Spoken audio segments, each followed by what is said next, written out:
This is Joey Perez with J Live Entertainment, and I am here representing Cage Radio as we are going in depth with this special video blog, Rider to Fighter.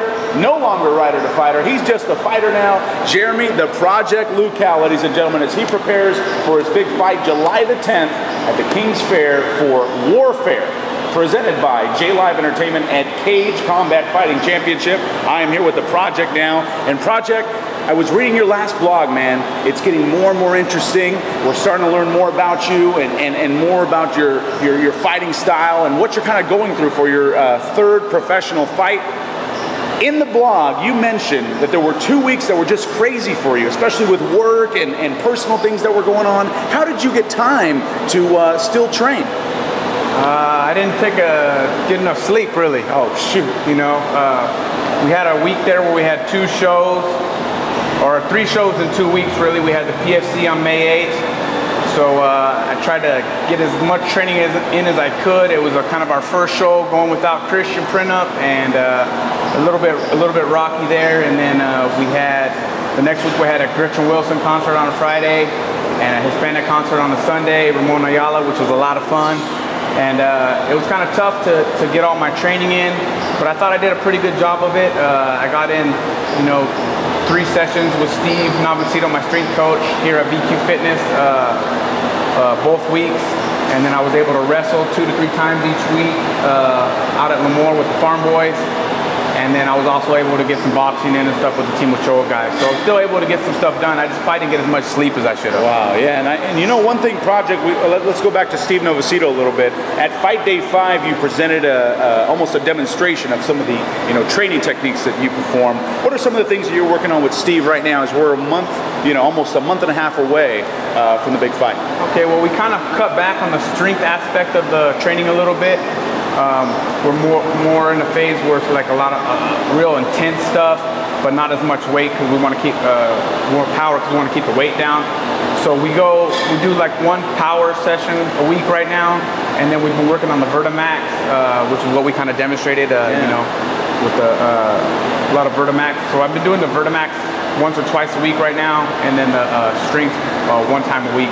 If we skip a day where we can't do a Vertimax day or a power day, we try to throw in some kind of circuit or something. And that aspect, working here with VQ Fitness is probably the biggest thing that's helping me right now.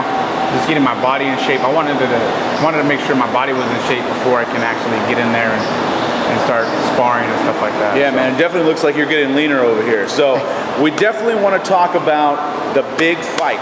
In the blog, you made a big announcement, and that was that Cage Combat matchmaker Richard Goodman contacted you and told you, hey, I got a fight for you. There's a kid by the name of Carlos De Soto. Are you interested? And what'd you say? Yeah, of course. I wasn't going to be picky about who I was going to fight. I knew, they were just going to match me with whoever they could, and obviously it was going to be someone on my level, you know what I mean? They weren't going to put me in there with Uriah or anything right now. So we could have made it happen. But Richard's a good guy, and he found someone that he thinks would be a good fight for me. And De Soto, I don't know too much about him really. I know that he fought in Pure Combat. I watched the video, I'm sure he's improved a lot since then, you know what I mean? That was back in March, so obviously he's been working on his game as I've been working on mine.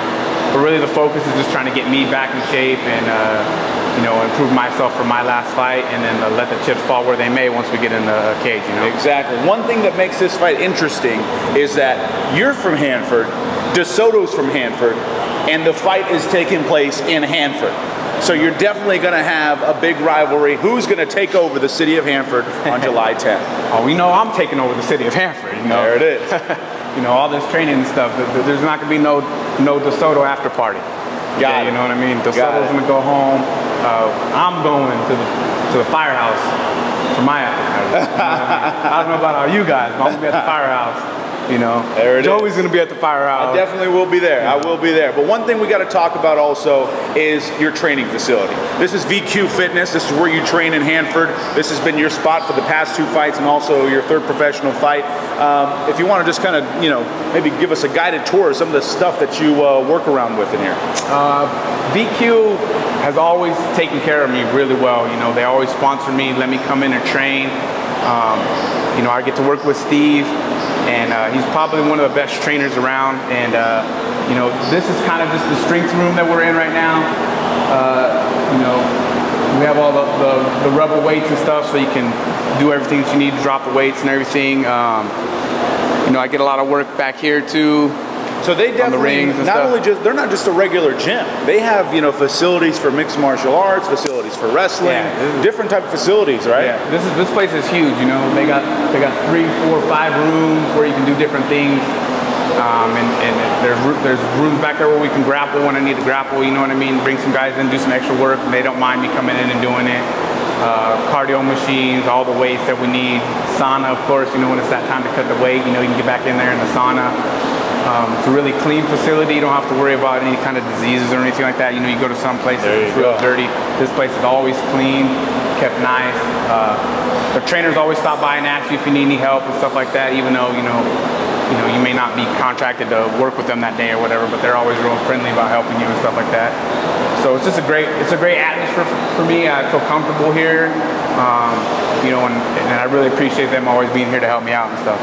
Another thing you mentioned, sponsors. The project is definitely looking for sponsors, but I noticed that you wear a lot of these Silver Star shirts. Talk a little bit more about that. Where do you get these shirts? Yeah, you know, Silver Star is pretty big right now. Everyone's coming in, getting the Silver Star shirts, but you know, Status Apparel in Hanford was probably one of the first places up here to get the shirts in.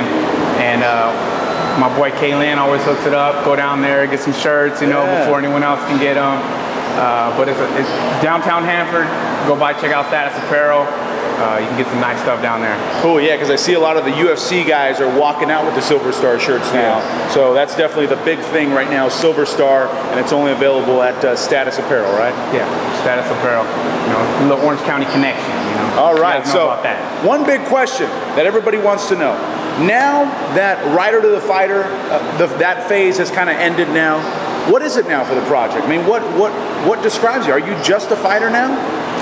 Well, I'm an entertainment coordinator. You know, I gotta feed the family first. There you go. So first thing, you know, gotta put in the hours at the Tachi Palace Hotel and Casino, beautiful Lemoore, California. So you know, that's always first. Doing the concerts and working for the PFC and the boxing, you know, that's the first. But you know, the fighter comes next. You know, and I've been training really hard. And you know, I don't plan on making it a living or anything like that. You know, this is something that I like to do. You know, I enjoy to get out there and train. That's probably the best part of it, you know what I mean? And I figure if you're going to train, you should try to reap some of the rewards, and that comes within the fight. So, you know, I wanted to do things a little bit different, spend more time training this time, and it looks like so far with the new schedule, I've been able to do so. Nice. All right, well, there you have it. Jeremy, the Project Luchau, no longer Rider to Fighter. He's just a fighter, ladies and gentlemen, and he's going to be doing his video blog right here on Cage Radio. Check out video blog number 3 coming in what, 2 weeks, right? 2 weeks, and also the written blog.